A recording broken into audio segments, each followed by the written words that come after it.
Hello friends, welcome back to our channel Sonia's Kitchen. ഇന്നത്തെ നമ്മുടെ recipe എന്ന് പറയുന്നത് ഈസി ആയിട്ടുള്ള ഒരു സ്നാക്സ് ആണ്.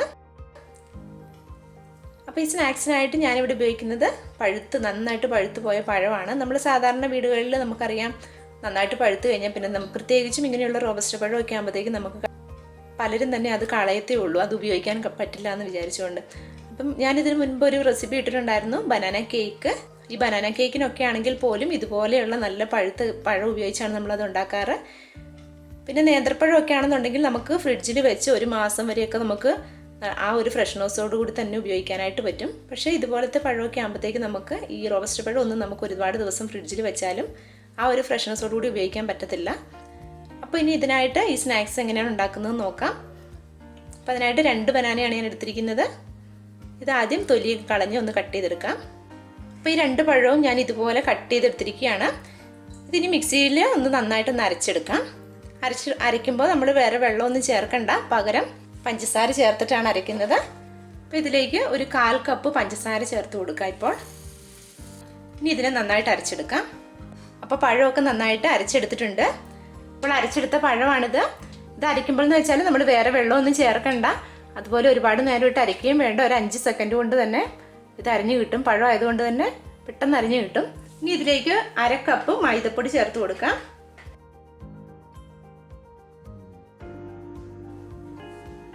കാൽ ടീസ്പൂൺ ഏലക്കാപ്പൊടി ചേർക്കാം. ഒരു നുള്ളു ഉപ്പ് കൂടി ഇട്ട് കൊടുക്കാം. ഇനി ഇതെല്ലാം കൂടി ഒന്ന് മിക്സ് ചെയ്തെടുക്കാം. ഇനി ഇതിലേക്ക് ഞാനൊരു 1/4 സ്പൂൺ ബേക്കിംഗ് പൗഡർ കൂടി ചേർക്കുകയാണ്. ഇതൊന്നുകൂടി മിക്സ് ചെയ്തെടുക്കാം. ഈ സമയത്ത് ഇത് ഫ്രൈ ചെയ്യാനായിട്ടുള്ള എണ്ണ ചൂടാനായിട്ട് വെക്കാം. അപ്പോൾ എണ്ണ ചൂടായിട്ടുണ്ട്. ഇനി ഇതിലേക്ക് ഈ ബാറ്റർ ഇട്ട് കൊടുക്കാം.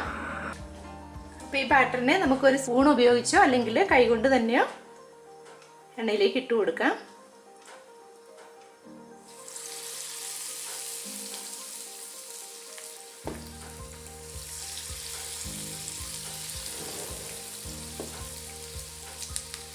ഈ ബാറ്റർ തയ്യാറാക്കി കഴിയുമ്പോഴത്തേക്കും മധുരം കുറവാണെന്ന് തോന്നുകയാണെങ്കിൽ ഒരല്പം കൂടി മധുരം ഇട്ട് കൊടുക്കണം. അല്പം കൂടി പഞ്ചസാര ചേർത്ത് കൊടുക്കണം. അപ്പോൾ ഞാൻ ചേർത്ത 1/2 കപ്പ് കറക്റ്റ് ആയിരുന്നു. ഞാനധികം കൂടുതൽ ചേർത്തിട്ടില്ല. ഒരു സൈഡായിട്ടുണ്ട്. ഇനി ഇതൊന്ന് മറിച്ചിട്ട് കൊടുക്കാം.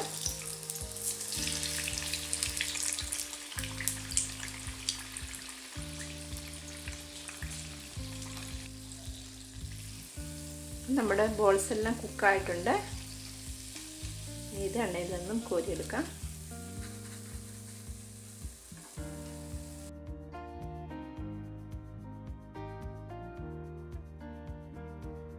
അപ്പോൾ നമ്മുടെ പഴം കൊണ്ടുള്ള സ്നാക്സ് എല്ലാം തയ്യാറായിട്ടുണ്ട്. ഇത് വളരെ ഈസിയാണ് ഉണ്ടാക്കിയെടുക്കാനായിട്ടും. അപ്പോൾ എൻ്റെ ഈ വീഡിയോസൊക്കെ കാണുന്ന നിങ്ങൾ ഇതുവരെ എൻ്റെ ചാനൽ സബ്സ്ക്രൈബ് ചെയ്തിട്ടില്ല എന്നുണ്ടെങ്കിൽ ദയവായി ചാനൽ സബ്സ്ക്രൈബ് ചെയ്യണം. അതോടൊപ്പം കാണുന്ന ബെല്ലൈക്കോണിലും ക്ലിക്ക് ചെയ്യണം. ബെല്ലൈക്കോണിൽ ക്ലിക്ക് ചെയ്യുമ്പം ഓൾ എന്നുള്ളത് സെലക്ട് ചെയ്യാനായിട്ട് മറക്കരുത്. എങ്കിലേ ഞാൻ അപ്ലോഡ് ചെയ്യുന്ന വീഡിയോസൊക്കെ നിങ്ങൾക്ക് അപ്പോൾ തന്നെ കാണാനായിട്ട് സാധിക്കത്തുള്ളൂ. അപ്പോൾ അടുത്തൊരു വീഡിയോയുമായി ഉടനെ കാണാം. Thank you for watching.